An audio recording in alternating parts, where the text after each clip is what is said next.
시청자 여러분 안녕하십니까? 돈이 되는 이슈, 돈 버는 정보와 함께하는 경제인사이트 정철진입니다. 어제였죠? 이 정부가 부동산 시장을 안정화하기 위해서 주택 공급을 획기적으로 늘리겠다는 일명 88 부동산 대책, 국민 주거 안정을 위한 주택 공급 확대 방안을 전격 발표했습니다. 앞으로 6년간 서울과 수도권에요, 총 42만 7천 호 이상의 주택과 신규 택지를 확보해서 공급하고, 이를 위해서는 서울과 인근 지역의 그린벨트를 해제해서 8만 호 규모의 신규 택지를 확보할 것이다. 이런 계획을 밝혔습니다. 특히 이 대목, 이 정부가 서울 지역의 그린벨트를 푸는 건 지난 2012년 이명박 정부 이후에 12년 만입니다. 자, 경제인사이트에서는 먼저 이번에 발표한 국민 주거 안정을 위한 주택 공급 확대 방안의 주요 내용, 그리고 보완할 점들, 저희가 또 활용할 점들 샅샅이 살펴보도록 하겠습니다. 자, 두 번째 이슈도 함께 준비가 되어 있습니다. 이 K방산, 우리의 무기 수출 산업이 미국, 러시아, 프랑스에 이어서 세계 4위의 지위까지도 올라가고 있는 그런 상황이 됐습니다. 올 1분기에 이어서 2분기에도 호실적을 기록을 했고요. 영업이익만, 우리 상장 기업들의 영업이익만 놓고 본다면 상반기에만 무려 9천억 원을 돌파했습니다. 유럽을 넘어서 전 세계로 뻗어나가고 있는 우리의 방수 산업 K방산, 앞으로의 수출 전망과 발전 방향 짚어보도록 하겠습니다. 자, 먼저 첫 번째 핫 이슈 부동산 공급 계획 살펴봅니다. 준비된 영상 보고 난 뒤에 본격적인 이야기 나눠보죠.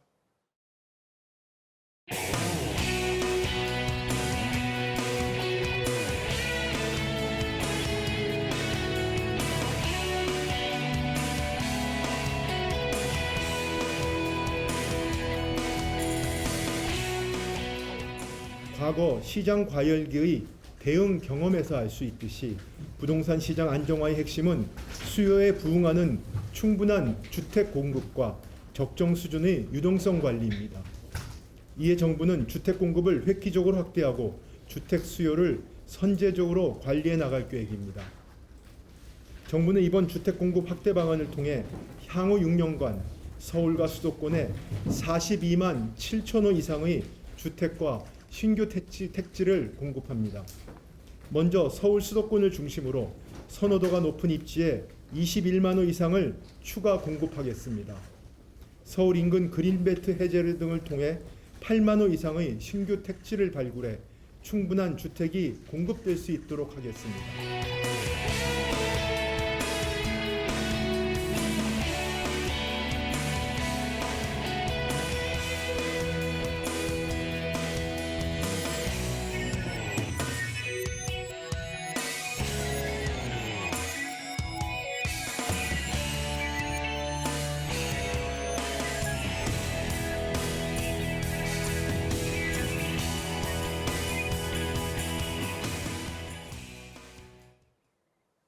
집값 안정을 위한 국민 주거 방안을 위한 주택 공급 확대 방안, 저희가 자세하게 분석해 보도록 하겠습니다. 특히 이번 확대 방안 내용에는 그린벨트가 12년 만에 해제된다는 아주 중요한 내용도 있습니다. 관련 내용 함께 풀어보도록 할 텐데요. 권혁중 경제평론가와 함께합니다. 안녕하십니까? 네, 안녕하십니까? 네. 보통 우리나라의 부동산 대책은 항상 타이틀이 붙습니다. 이번에 붙은 타이틀은 88 부동산 대책이고요. 부제도 항상 붙잖아요. 네. 이번에 붙은 부제가 주택 공급 확대 방안입니다. 앞서 말했듯이 그린벨트 해제라는 내용도 있고요. 자, 평론가님, 전반적인 내용을 좀 총평해 주신 다음에 저희가 하나씩 세부로 들어가 볼까요? 정책을 쭉 봤는데 네. 정말 팔팔합니다. 왜 팔팔하냐면 공급 중심으로 준비하신 건가요? 이번에 88한 88 대책이다. 네, 88 대책이니까. 네. 왜냐하면 정말 공급 중심으로 이제는 그 주택을 공급하겠다는 건데, 사실 이게 그 전제 조건이 있어요. 이게 그 과거와 좀 다른 게 그냥 일반적인 공급이 아니라 이제 수요에 부응하는 공급을 하겠다. 이게 이제 포인트거든요. 네. 그래서 정말로 실수요자들 원하는 지역에 공급을 하겠다라는 게 핵심입니다. 그러면 아까 나온 것처럼 향후 6년간 42만 7천 호를 이제 공급하겠다라고 이제 발표를 했는데, 그걸 좀 세부적으로 나눠본다 그러면 크게 두 가지로 나눕니다. 네. 그러니까 첫 번째는 추가 공급이 있고요. 그 다음에 두 번째가 이제 조기 공급으로 크게 두 부류로 나눠져요. 네. 그러면 일단은 추가 공급이 21만 호 정도가 되는데, 거기서 핵심적인 게 그린벨트를 해제해서 8만 호를 공급하겠다 이렇게 보고 있습니다. 예. 여기서 말하는 이제 8만 호는요, 사실상 11월 달에 5만 가구가 이제 발표가 되고요, 내년에 3만 가구가 또 발표가 됩니다. 그 다음에 이제는 3기 신도시에서 2만 호 가구를 이제 공급을 하겠다라고 이야기를 하고 있고요. 그 다음에 이제 수도권에서 이제 11만 가구 이렇게 얘기하고 있고, 특히 이 서울에서 매입 임대주택 같은 경우가 무제한 매입하겠다 이런 얘기도 나오고 있고요. 또 한 가지 비아파트 금방 말씀드렸던 이제 신축 매입 임대에서 11만 원 공급하겠다 이렇게 나오고 있거든요. 그래서 이런 걸 봤을 때 총해서 그러면 추가 공급으로 21만 호가 그래서 이제 나오는 거죠. 자, 이게 이제 추가 공급이고요. 그러면 이제 나머지 공급 대책은 뭐냐? 바로 조기 공급입니다. 이미 발표된 것 중에서 이제 이거를 빠르게 공급을 하겠다라고 해서 21만 7천 호 정도가 나오는데요. 네. 예, 지금 나오고 있죠. 이제 서울에서 13만 가구가 나오는데, 일단 재개발, 재건축 촉진 특례법 제정하겠다. 이게 바로 이제는 도시 정비 사업이죠. 그래서 여기 보시면 정비 사업 13만 가구 조기 착공하겠다 이렇게 나오고 있고요. 특히 또 여기서 나오는 게 미분양 주택을 이제 LH에서 매입을 해서 4만 1,000호 가구를 이제 공급을 하겠다. 이러면서 이제는 기존에 나왔던 대책에 대해서 조기 공급, 그러니까 빠르게 공급을 해서 총 이제는 42만 7천호를 내겠다, 공급을 하겠다라고 밝힌 상태고요. 시장에서 지금 부동산 시장에서 서울 아파트 중심으로 뛰고 있는 이유가 사실 공급 부족 때문이야라고 이제 보기 때문에 사실 그렇거든요. 그래서 이런 심리를 이제는 죽이기 위해서, 말 그대로 좀 없애기 위해서 아무래도 이제 정부가 대책을 발표했다고 보시면 되겠고, 여기 보시면 아까 보시면 이제 뉴 빌리지 공급도 이제 나오고 있는데, 이런 네. 부분도 사실상 이제 공급 대책 중에 하나다라고 말씀을 드리겠습니다. 네, 뉴 빌리지 사업이라는 것은 이제 노후, 그렇죠. 맞습니다. 낡은 주택들을 또 고치는 겁니다. 자, 우리가 지역 발전, 지방 발전들 이야기는 하지만 그래도 많은 분들이 또 서울 수도권으로만 네. 좀 선호를 하시니까 정부도 여기에 부합하는 공급 대책을 내놨습니다. 서울과 수도권에 총 42만 7천 호입니다. 하고 우리 평론가님 이야기해 주셨듯이 42만 7천 호는 우리가 그동안에 좀 짜놨던 것이 21만 호가 있어요. 여기에는 네. 3기 신도시도 있고 맞습니다. 들이 있습니다. 21만 호에다가 좀 덧붙여서 나오는 것이고요. 조기 공급이라고 13만 호. 이건 이제 재건축 재개발 사업을 더 활성화시켜 가지고 맞습니다. 13만 호를 같이 붙입니다. 그래서 21 더하기 13만 42만 한 다음에 여기에 플러스 알파가 거기서 이제 나오게 된 것이다. 이렇게 기억을 하시면 될 것 같아요. 자, 이게 큰 개요를 잡았습니다. 예, 지금 나오고 있죠. 주택 공급 방안들 나오고 있습니다. 개발 제한구역 해제분도 있고 도심 정비로도 있고요. 또 3기 신도시도 지금 버티고 있습니다. 또 LH의 미분양 매입도 있다라고 이제 이야기를 저희가 나눌 수가 있습니다. 서울과 수도권에만 앞으로 42만 가구 이상이 공급을 되는데, 아마 좀 아시는 분들은 땅이 있어 보면 이럴 거란 말입니다. 이게 네. 택지가 돼야 거기에 집을 짓거든요. 네. 자, 그래서 이 신규 택지를 위해서 서울 수도권의 그린벨트를 푼다. 이게 이명박 정부의 2012년 이후에 12년 말에 이 2년 만의 일이다. 먼저 그린벨트 현황 좀 보시면서 이번 내용도 함께 좀 얘기해줘. 지금 얼마나 많은 그린벨트가 있나요? 지금 시장에서 가장 뜨거운 관심이 이제 서울 지역에서 그린벨트가 풀린다 얘기하니까 뭐 어디서 풀릴 거냐, 그다음에 풀릴 땅이 있느냐 이런 얘기가 나오고 있는데, 어쨌든 간에 지금 그린벨트 같은 경우에는 아까 말씀하신 것처럼 이명박 정부 때 한번 풀린 적이 있습니다. 그때 보금자리 주택을 공급하기 위해서 서초구 이제 내곡동이라든지 강남구 세곡동 일대에서 네. 이때에서 여기서 이제 물량이 좀 풀렸던 부분이 있는데요. 지금 서울 그린벨트 같은 경우에는요, 이제 서울 면적의 24.6%에 해당하는 땅이 있습니다. 바로 이제는 149 제곱킬로미터 정도가 되는데, 이게 19개 자치구에 다 분포가 되어 있거든요. 그래서 네. 서울시 지도를 보면은 대부분 그린벨트가 좀 외곽 쪽에 있습니다. 지금 보시고 나오죠. 그림 보시면 이제 나오고 있는데, 이제 강서구 같은 경우에 굉장히 많아요. 강서구 쪽도 사실 그린벨트로 묶인 적이 많은데, 근데 저기는 참 개발되기 좀 어려운 게 김포공항이 딱 자리 잡고 있다 보니까 네. 사실상 고도 제한이 걸려 있는 부분이 있습니다. 강서구의 저 왼쪽, 그렇죠? 맞습니다. 예, 저 부분입니다. 그다음에 이제는 강북구 같은 경우는 북쪽 같은 경우는 산이 많죠. 예. 그러다 보니까 사실상 개발하기 위한 땅이 좀 부족한 부분이 있겠고, 그래서 시장에서는 지금 강남구 쪽에서 좀 물량이 풀리지 않겠느냐라고 지금 보고 있거든요. 예. 그래서 그린벨트 중에서 좀 평지가 있는 쪽이 사실 강남구 쪽이에요. 예. 그리고 지금 이제는 자치구별로 그린벨트 현황이 이제 나오고 있는데, 보시면 아시겠지만 서초구가 사실상 그린벨트로 많이 묶여 있습니다. 그다음에 강서구, 노원구, 은평구 나오는데, 특징이 이제 남쪽, 서쪽, 북쪽 이렇게 좀 나오고 있어요. 그래서 지금 봤을 때 뭐 개발 제한이 걸려 있는 부분을 빼고 난다 그러면 아마 평지가 조금 땅 위치가 좋은 어떤 강남 중심으로 좀 나오지 않을까라고 지금 조심스럽게 좀 보고 있는데 그거는 뭐 11월 달에 이제 발표하는 거 봐야지만 확실히 알 수 있다고 말씀드립니다.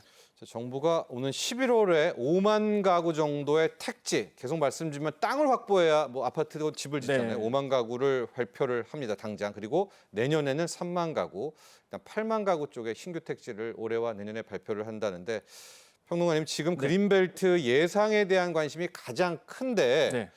조심스럽지만 저희가 후보군을 좀 얘기하면 가장 많이 언급되는 것이 일단 이명박 정부 때 풀었던 내곡동, 세곡동의 그 뒤쪽을 좀 거기 뒤쪽이 가장 많은 후보로 언급이 돼요. 네. 또 다른 지역이 있나요? 지금 이제는 시장에서는 그거에 관심을 갖고 네. 있는데 일단은 오늘 이제 서울시가 좀 발표를 해서 얘기를 했는데 집단 취락지는 배제하겠다. 그러니까 그 안에서도 사실상 지금 살고 있는 땅이 있거든요. 예. 예, 거기서 집단 취락지라고 하는데 여기가 이제는 사실상 개발되기 좀 어려운 게 사실상 그분들하고 또 얘기를 나눠야 되잖아요. 이제 합의를 봐야죠. 합의를 봐야 될 때 네. 시간이 소요가 많이 걸립니다. 그래서 여기는 이제 배제시키겠다고 해서 지금 양재동 뭐 시규촌이라든지 송동마을 그다음에 내곡동 탄성마을 쪽은 배제가 될 거다 이렇게 네. 지금 시장에선 보고 있고 그다음에 이제 많은 분들이 이제는 그럼 그린벨트에서 이제 논란이 좀 있잖아요. 사실 이거 그린벨트 꼭 해제해야 되냐라고 보고 있는데 이제 서울시에는 이렇게 얘기하고 있습니다. 훼손지 같은 경우를 개발하겠다라는 거죠. 그린벨트 안에서도요. 이게 많은 분들이 다 이렇게 나무가 있고 네. 풀이 있고 그런지 알고 계시지만 그렇지 않다는 거죠. 그 안에서도 훼손지가 있습니다. 그래서 뭐 경작지라든지 창고 있는 쪽이 있는데 여기를 이제 개발해서 들어가겠다라고 얘기를 하고 있어요. 그게 이제 훼손이 심해서 보존 가치가 떨어지는 곳이죠. 네. 그래서 이런 것들에 대해서 그린벨트를 풀어서 사실상 이제 공급을 하겠다라는 것이 이제는 지금 보관이다라고 보시면 되겠고 그래서 지금 계속 나오고 있는 게 아까 말씀하신 것처럼 강남 세곡동 수서 차량 기지라든지 아니면은 뭐 서초 내곡동, 염곡동 이런 쪽이거든요. 늘 언급되는 곳이네요. 네, 그래서 늘 나왔던 곳이라서 뭐 발표를 해봐야 알겠지만은 네. 일단 시장에서는 그렇게 좀 예상을 하고 있는 부분이 있겠고요. 일단은 아까도 말씀드린 것처럼 11월 달에 이제는 발표를 하게 될 겁니다. 그래서 네. 그때 가봐야 이제 확실히 알 수 있다라고 다시 한번 말씀드립니다. 자, 이게 뭐 땅을 확보했습니다. 네. 그래도 거기에 건설하고 그러려면 이게 공급은 굉장히 늦지 않아 좀 실제 효과를 보는 시점은 언제일까요?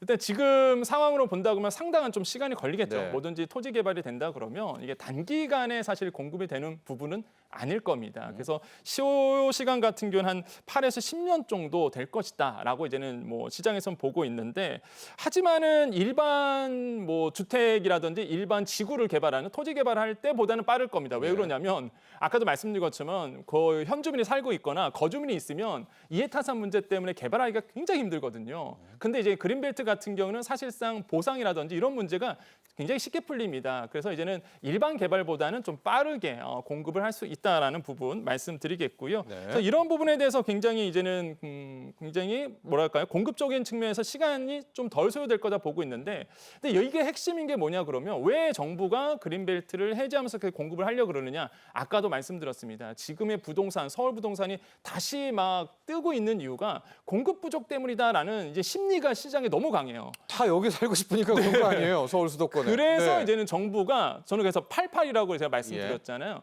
이게 뛰고 있는 심리를 사실상 어느 정도 잠재시켜줘야 되거든요. 막대한 물량이 이제 풀린다라고 시장에 제스처를 준 겁니다. 네. 그러면은 이제 시장에서도 기다려야 되겠다.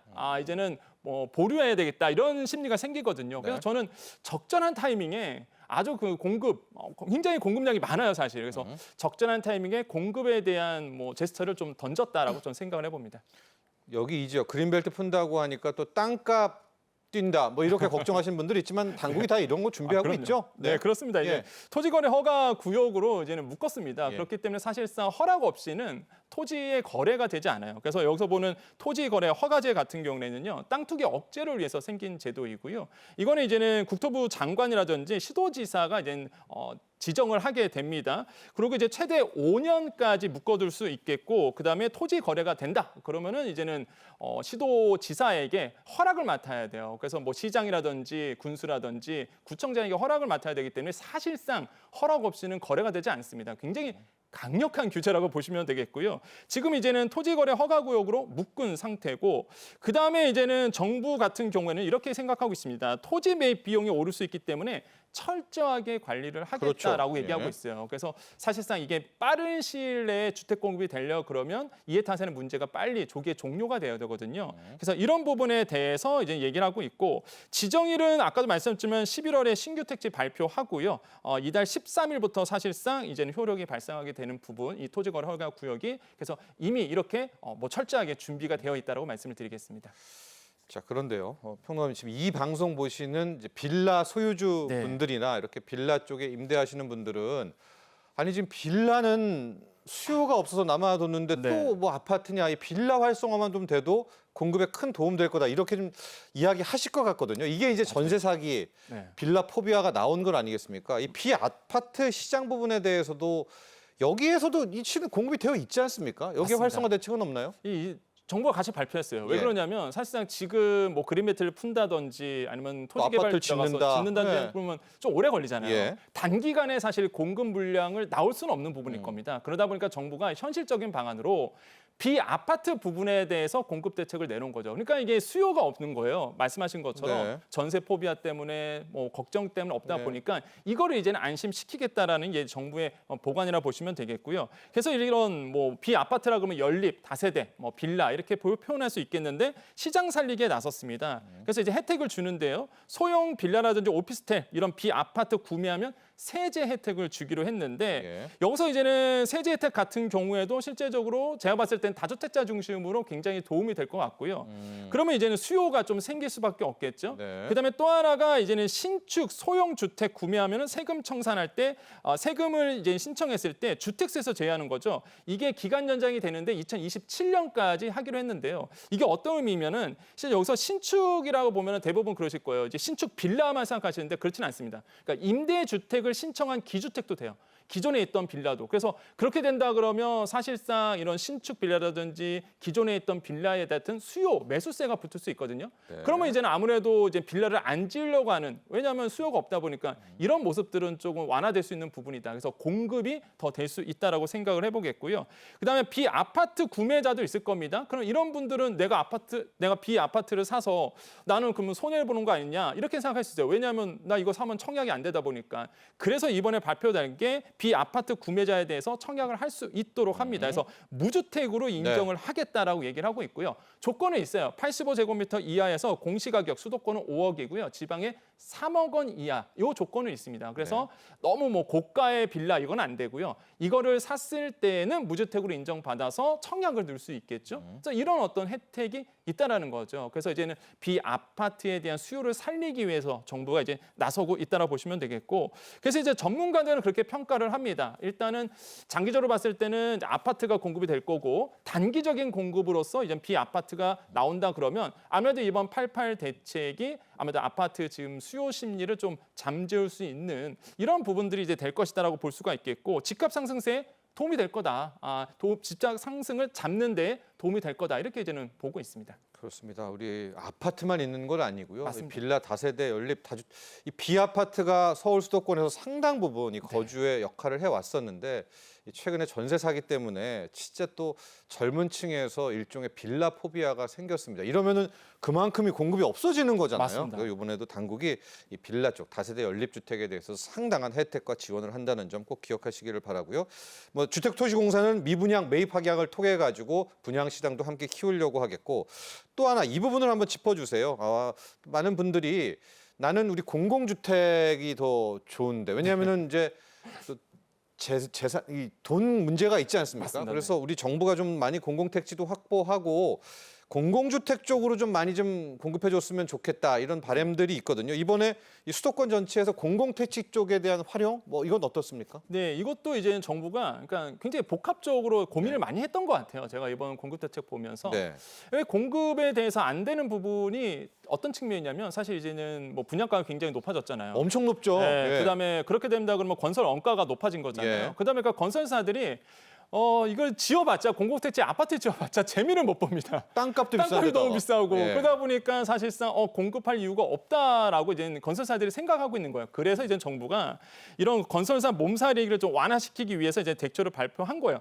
22조 원 규모의 미분양 매입을 확약을 했습니다. 무슨 얘기냐면 지어 지어 우리가 이제 매입을 해줄게. 네. 그럼 건설사들은 사실상 손해 볼 게 없으니까 공급을 늘려가겠죠. 그래서 이제 LH 매입 확약 적용 대상이 수도권에 이제는 3만 6천 가구 정도 되어 있고요. 네. 그다음에 이제 준공후 미분양 시 분양가의 85에서 이제는 89% 가격으로 집을 매입해 주기로 했거든요. 예. 그러면 사실상 건설사 입장에서 손해 볼 게 아니죠. 그래서 이제는 건설사들도 적극적으로 이제는 공공주택에 나서기로 이제 나설 것이다. 공공 택지 자체도 많이 확보했죠. 그렇습니다. 예. 그래서 공공택지 같은 경우에도 실제적으로 4만 호가 조기 착공될 수 있도록 실제적으로 이제 지원하겠다라고 밝혔고요. 그다음에 이제 서울 아파트 입주 물량에 대해서는 고민들이 굉장히 많으시더라고요. 지금 뭐 서울 아파트 입주 물량이 작아져서 공급이 안 돼서 뭐 아파트 가격이 뛸 거다 이렇게 보시는데 정부도 이제 같이 얘기를 했습니다. 입주 물량 이제 얘기하고 있는데 지금 서울 아파트 입주 물량이 2024년도에 3만 8천 호, 그다음에 2025년도에 4만 8천 호 정도가 돼요. 그러니까 물량 자체로 본다 그러면 10년 동안 평균 입자 물량의 3만 8천 호 그 이상입니다. 그러다 보니까 뭐 공급 자체는 올해와 내년에는 문제는 없는데 문제가 2026년 때문에 사실상 많은 분들이 불안해하시는 거거든요. 그래서 이런 부분에 대해서는 정부가 또 얘기를 하고 있어요. 계속적으로 민간 분양을 늘려서 이런 부분의 공급을 계속 하겠다라고 얘기하고 있고요. 그다음에 이제는 가장 수요가 높은 게 정비사업 물량입니다. 한마디로 알짜배기 땅이거든요. 이 정비사업 물량도 지금 충분하게 공급을 하겠다는 얘기를 네. 하고 있어요. 2024년도에 2만 1,000호, 내년도에 3만 3,000호. 오히려 내년도 같은 경우는 평균보다 더 높습니다. 그래서 공급에 대해서는 확실하게 아마 발표를 했다라고 저는 생각을 해보겠습니다. 자, 수도권 공공택지는 2029년까지 거의 24만 호 정도의 분양 예정을 하고 있습니다. 그래서 공공분양, 공공택지 쪽도 많이 원하시잖아요. 지금 요즘에 민간 분양가가 너무 높아서 올해 9월 인천 계양부터 내년까지 한 8천 호 정도를 분양할 이제 그럴 예정도 갖고 있고요. 2026년 이후에도 이 공공택지에서도 뭐 3만 호씩 계속 이제 공급을 하게 되면서 정부가 이런 공공 쪽 공공택지와 공공분양도 계속 노력을 하는 점도 이번에 계획에 포함되어 있다. 함께 말씀을 해드립니다. 앞서 전반적으로 우리가 42만 호 이제 2만 가구 플러스 알파 이야기를 하면서 조기 공급이 13만 호 정도잖아요. 뭐 기존에 새로 안 짓고 빨리 지을 수 있는 방법, 재개발, 재건축 활성화하는 것 아니겠습니까? 재건축, 재개발 이거 촉진법이 아예 있어 속도를 좀 높이는 것들 많이 언급이 됐었잖아요. 이거 네. 다시 한번 정리를 해주시죠. 네, 이거는 사실 재정 사항이거든요. 그러니까 한마디로 이제 국회에서 이제 재정이 좀 돼야 되는 부분인데 일단 정부는 이제 발표를 했습니다. 재건축, 재개발 촉진 특례법을 이제 제정을 하겠다라고 얘기를 했고요. 그렇게 되면 3년 앞당겨지죠. 그러다 보니까 굉장히 속도감 있게 정비 사업이 진행이 될 수 있다라고 말씀을 드리겠고요. 재건축 조합의 설립 동의 요건을 75%에서 70%로 완화시켰습니다. 그럼 더 조금 더 속도감 있게 붙을 수 있겠고 사업성을 위해서 최대 용적률이요 30% 더 늘려주기로 했거든요. 그렇게 된다면 3종 일반 주거지역 같은 경우가 300%인데 용적률이 330%가 되는 거고 네. 그다음에 역세권 정비 사업 지구가 360%인데 현행 지금 390%가 되겠죠. 높이 올리니까 사업성이 생기죠. 그럼 건설사들이 뛰어들 겁니다. 그럼 훨씬 더 속도감이 빨라지겠죠. 그다음에 이제는 규제 근데 여기서 이제 말씀드리는 게 많은 분들 오해하시더라고요. 그럼 왜 이런 쪽만 용적률 높여주냐 하시는데 규제 지역은 배제시켰습니다. 규제 지역은 지금 용산이랑 강남 3구거든요. 여기는 해당 사항이 없습니다. 그렇기 때문에 사실상 이제 실수요자 중심으로 공급을 하겠다라는 거 말씀을 드리겠고 또 한 가지 이제 재초안에 대해서 관심들이 많으시는데 이 재초안은 장기적으로 봤을 때 폐지를 추진하겠다라고 이제 얘기를 하고 있습니다. 그렇게 된다 그러면 빠르면 1기 신도시 지금 말씀드리고 있잖아요. 뭐 1기 신도시 이 재건축에서 굉장히 얘기가 나오고 있는데 빠르면 1기 신도시도 이 재초안 폐지의 혜택을 좀 받아볼 수 있다라고 좀 말씀을 드리거든요. 이런 부분도 지금 보고 있고요. 그다음에 전용 면적 85제곱미터 이하 주택 공급 의무 비율도 사실상 이것도 폐지를 이제 추진합니다. 현행 같은 경우에는 지금 과밀 억제 구역의 60% 이상을 85제곱미터 이하를 지어야 돼요. 그러다 보니까 또 이런 부분도 고민이 있는데 이걸 아예 폐지시킨다 그러면 이제 대형 평수 중심으로 실수요자 중심의 원하는 평수가 나올 수 있겠죠. 이런 부분도 이제 눈에 띈다라고 말씀을 드리겠고요. 마지막으로 이제 단계별로 통합하게 되는데 아마 이게 아까 말씀드린 것처럼 3년이 이제 줄어든다라고 이제 말씀을 드렸습니다. 그래서 지금 보이죠. 기본 계획 수립하고 정비 구역 지정하고 수립하는 거, 계획 수립하는데 이게 이제 통합이 되는 거죠. 그다음에 이제 사업 시행 인가라든지 관리 처분 인가가 또 통합이 되면서 결국에는 최대 3년 단축해서 빠르게 입주할 수 있도록 정부가 이제 보관을 갖고 온 상태다. 그래서 이런 것처럼 이제 공급 물량과 공급의 계획은 짜여진 상태라고 말씀을 드리겠습니다. 네, 재건축, 재개발하실 때 보면 조합 설립 이후에도 뭐 5년, 7년, 8년 갑니다. 이제 그 두 번째 단계 사업 시행인가 관리 처분인가도 통합해서 속도를 내겠다라는 게 이번 방안의 뭐 핵심이고요. 재초안 하셔가지고 이제 재건축 초과 이익 환수제입니다. 재건축에서 얻은 이익들의 상당액을 이제 환수한 이런 부분이었는데 이거를 일단은 이제 폐지를 정부는 추진을 하고 있어요. 그래서 빠르게 재건축을 해서 재건축을 통한 공급 확대 이것이 포인트다라고 생각하시면 될 것 같습니다. 자, 88 대책 저희가 빠르게 또 자세하게 짚어봤습니다. 이게 결국은 빨리 공급을 좀 하고요. 네. 집값 안정의 효과를 봐야 될 것 아니겠습니까? 우리 권혁중 평론가께서 어떤 부분 조금 더 보완하고 어떤 부분을 더 강력하게 힘을 줘야 되겠다 이렇게 제언해 주신다면요. 국회가 나서야죠. 네. 사실상 이제 국회가 나서지 않으면 사실상 지금 정부가 좋은 대책을 발표를 해도 사실상 법이 뒷받침되지 않으면 진행을 할 수가 없는 부분이 있습니다. 현재 49개의 부동산 이제 세부 대책 중이 있거든요. 여기에서 보면 19개 정도가 사실상 이게 재정과 개정이 들어가야 되는 부분이 있습니다. 그렇게 된다 그러면 법 제정이 안 되고 법 개정이 안 되면 사실상 이게 흐지부지될 가능성이 굉장히 커요. 오히려 시장을 더 불안하게 할 겁니다. 그렇기 때문에 뭐 국회와 여야 할 거 없이 사실상 이게 공급 대책에 나서서 이 시장의 불안 심리를 좀 잠재울 필요는 있다라고 생각을 해보겠고요. 이렇게 국회가 좀 나서주기를 다시 한번 희망해 보겠고 지금 전문가들을 본다 그러면 사실상 공급 측면에서는 문제가 없다라고 지금 보고 있거든요. 이번 네. 88 대책이 그렇기 때문에 지금 여야 할 거 없이 좀 국회에서 빨리 이런 법안에 대해서 재정과 개정을 나서주기를 좀 희망해 보겠습니다. 네, 오늘 함께해 주신 권혁중 경제평론가 여기서 보내드리도록 하겠습니다. 오늘 감사합니다. 네, 감사합니다. 자, 이제 두 번째 이슈로 넘어가 보도록 하겠습니다. 두 번째 이슈는 우리나라의 방위 산업 K방산에 대한 이야기입니다. 준비한 영상 보시고 난 뒤에 본격적인 이야기 이어가죠.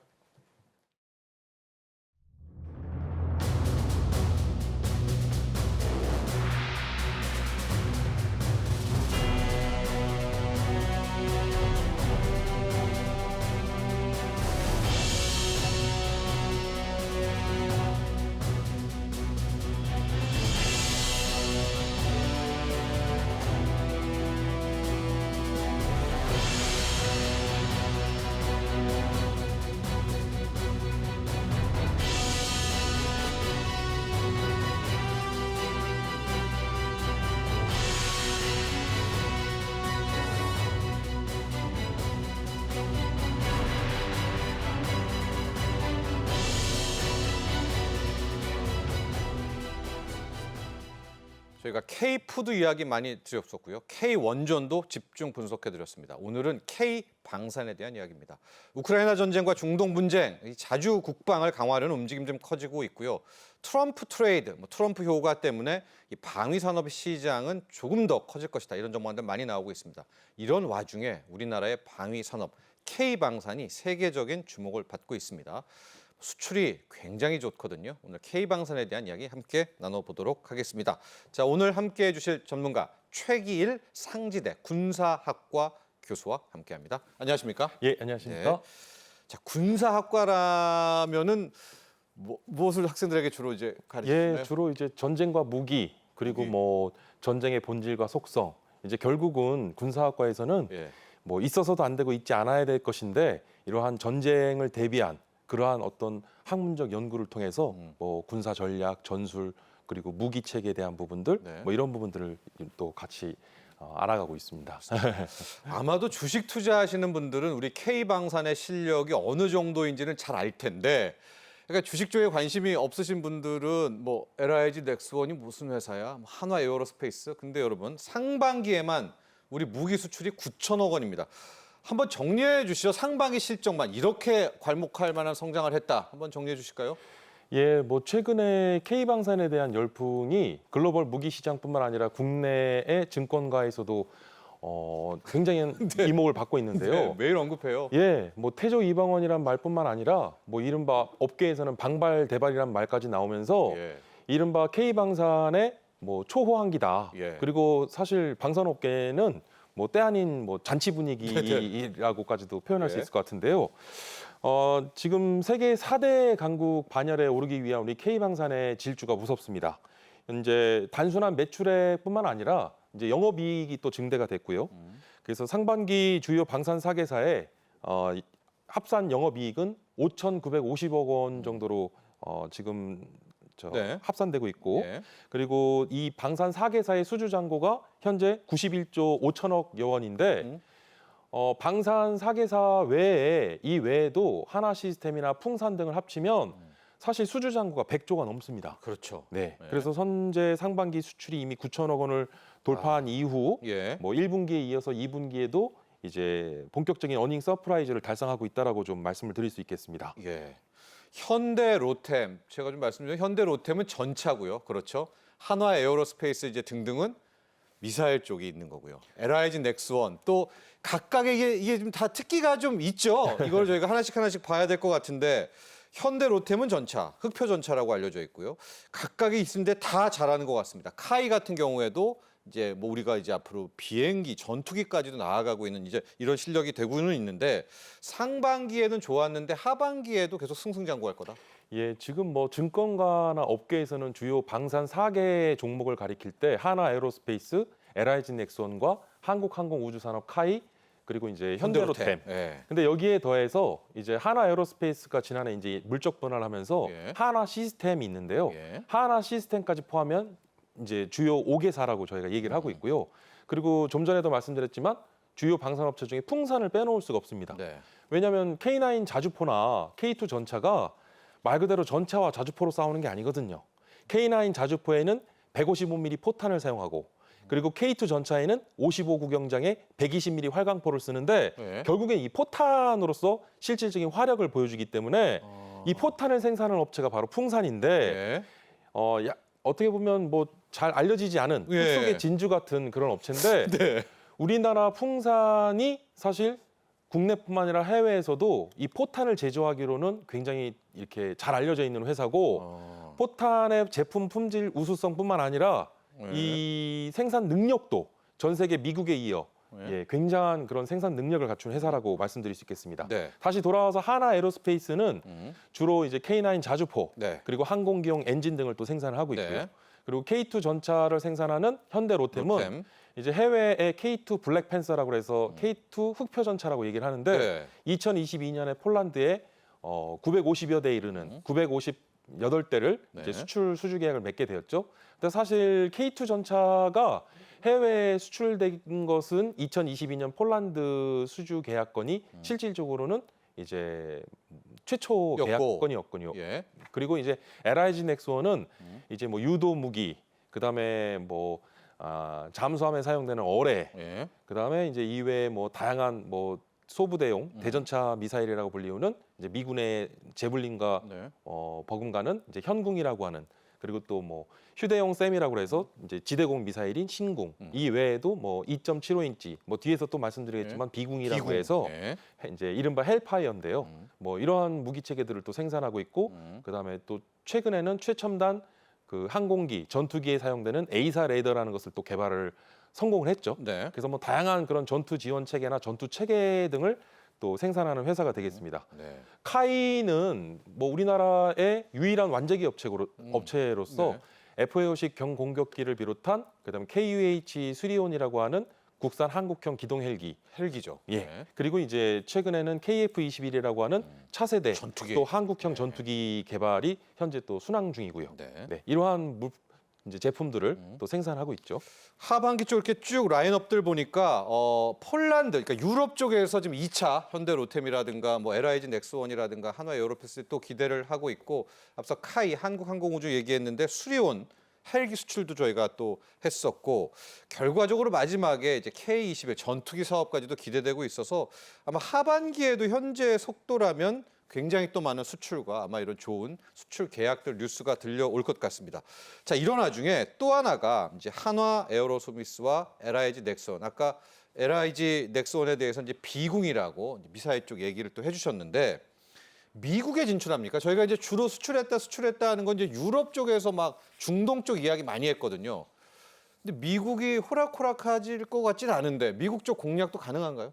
예, 전 세계 최대 국방 조달 시장을 지닌 이제 미국 시장인데요. 이른바 1,000조 원에 달하는 이제 천조국이죠. 예. 그래서 예. 그래서 미 국방 조달 시장에까지도 우리가 지금 도전장을 내민 상황인데 예.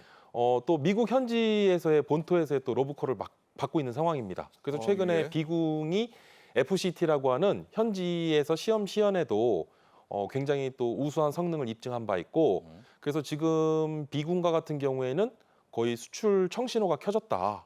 뭐 사실은 그 FCT 현지에 예. 해외 시험 평가를 통과했다고 해서 그게 수출이 바로 이어지는 것은 아닌데 어쨌든 여러 가지 그러한 또 과정이 필요하겠지만 아마 미 국방조달 시장의 LIG 넥슨의 비공 진출은 사실상 거의 뭐 남은 시간만 네, 남아 있고 네. 지금 뭐 거의 성사가 될 것으로 업계에서는 그렇게 바라봐지고 있고요. 예. 이러한 미국 국방조달 시장을 진출한다는 것은 상당한 의미가 있습니다.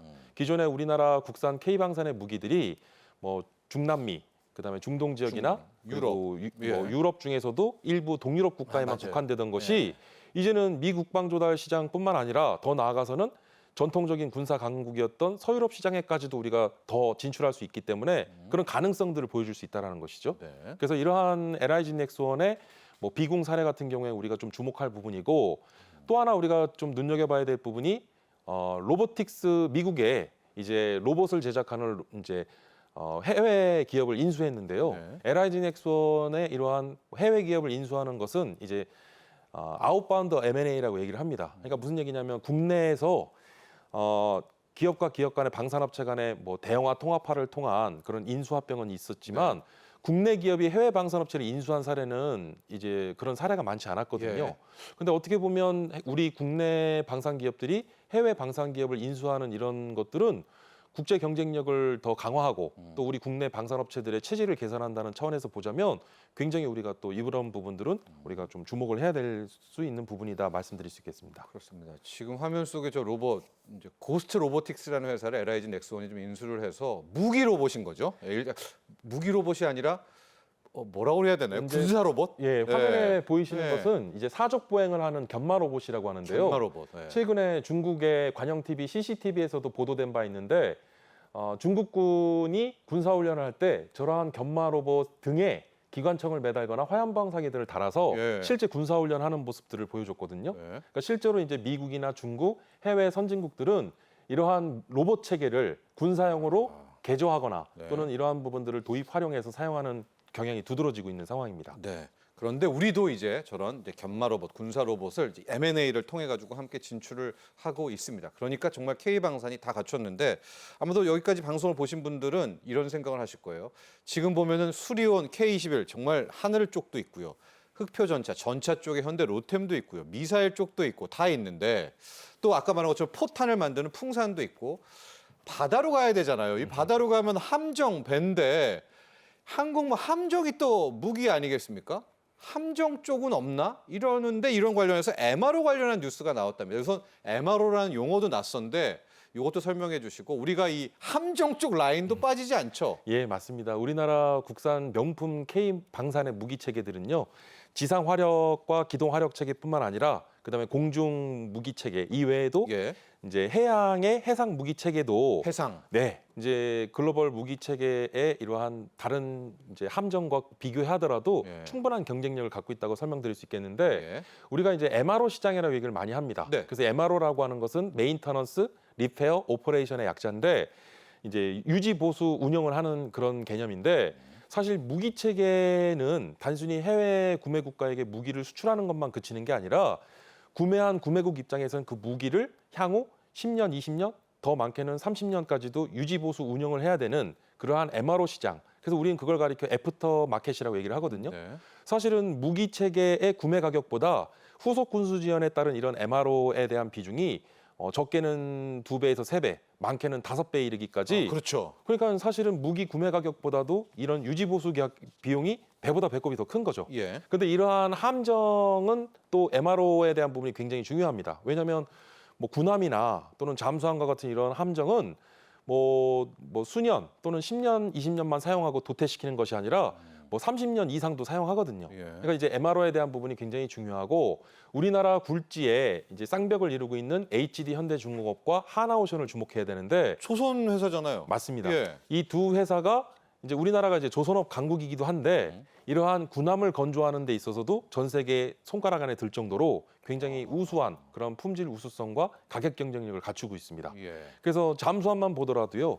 전 세계 디젤 잠수함을 건조하는 나라 중에 우리나라가 세 손가락에 이름 올릴 수 있다. 그래서 독일, 일본, 우리나라.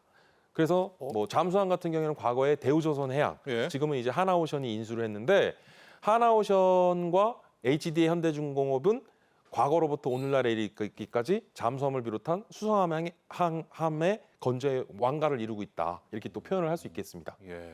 그래서 이제는 더 나아가서 글로벌 시장에 있어서 이제 미국의 현지 조선소와 협업을 해서 예. 이제는 미국 본토에서 또 우리가 또 군함을 건조할 수 있는 날이 멀지 않았을 것으로 또 예견되고 있고 네. 또 MRO에 대한 부분들과 같이 미국과 그리고 또 우리의 우방국들에 대한 이런 함정에 대한 운영 유지 보수에 대한 부분까지도 지금 우리 현대중공업과 하나오션. 하나오션이 네. 뭐 이런 부분들을 지금 준비를 하고 있습니다. 네. 저희가 해상 무기 쪽도 이렇게 뻗어가고 있습니다. 저도 잠수함 하면 무조건 독일인 줄 알았는데 독일, 일본, 우리 한국까지 디젤 잠수함. 디젤 잠수함은 네. 또 한국까지 포함이 되고 있습니다. 네. 잠수함에도 디젤이 또 있네요. 네. 자, 그래서 이제 애프터 마켓인 유지 보수하는 시장 MRO까지도 우리가 잘하기 때문에 특히 해상 쪽 무기에도 우리가 경쟁력이 있습니다.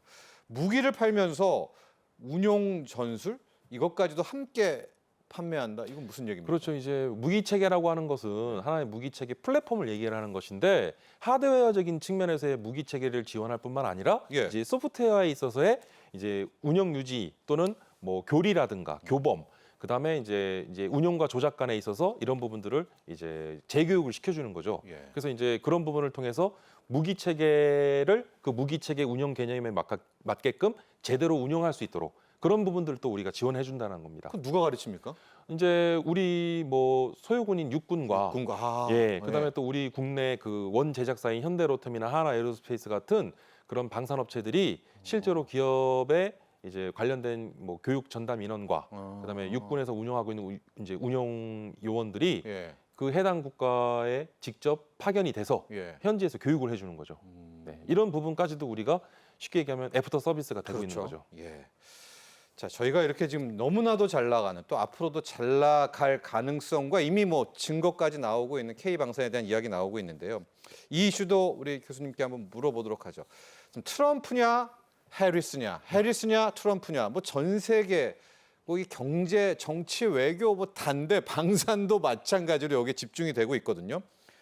트럼프와 해리스 뭐 누가 K방산에 유리한 건지도 좀 궁금하고요. 특히 이제 트럼프가 됐을 경우에는 더 많은 영향들이 있을 것 같거든요. 예, 계속해 주시죠. 업계와 또 증권가에서는 올 11월 예정돼 있는 미국 대선에 촉각을 모으고 있는데요. 네. 그런 배경은 지난 트럼프 집권 시절, 그때가 이제 2018년이었던 것으로 기억나는데 트럼프 대통령이 당시 이런 말을 합니다.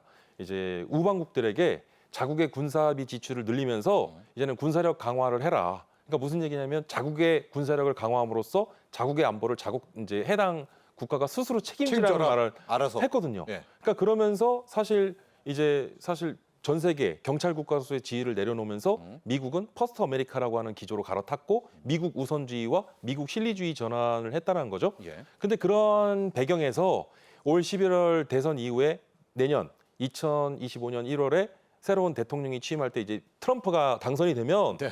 이제 결국은 이러한 뭐 최근에 또 국제 정세가 불안정하지 않습니까? 네. 그러니까 이란, 이제 결국은 이스라엘, 예, 네. 이런 것들이 다 종합적으로 이제 방산 종목이나 방산업에는 이제 긍정적인 시그널로 바라보고 있는 거죠. 예. 네. 해리스가 되면은요.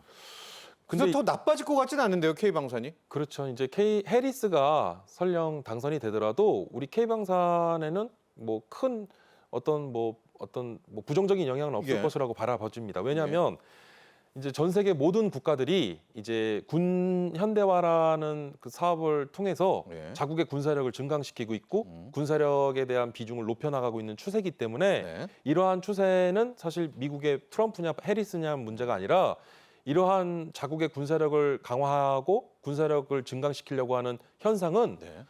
앞으로도 계속 이어질 수 있을 것이라 보여지기 때문에 결국 이런 부분을 보더라도 사실은 뭐 우리 K방산에 대한 뭐 관심과 또 이런 부분에 대해서 우리가 또 조금 더 눈여겨봐야 될 것으로 보여집니다.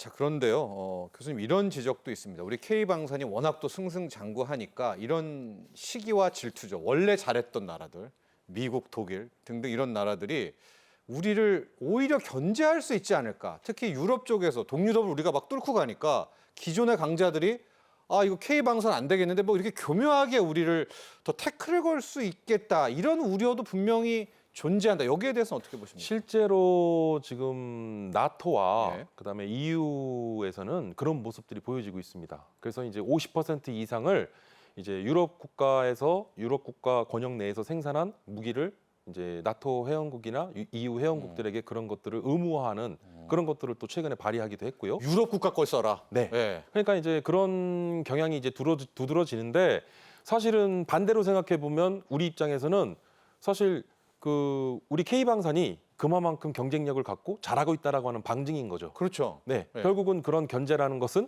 이제 우리가 잘했을 때 그런 견제를 받는 것이기 때문에 네.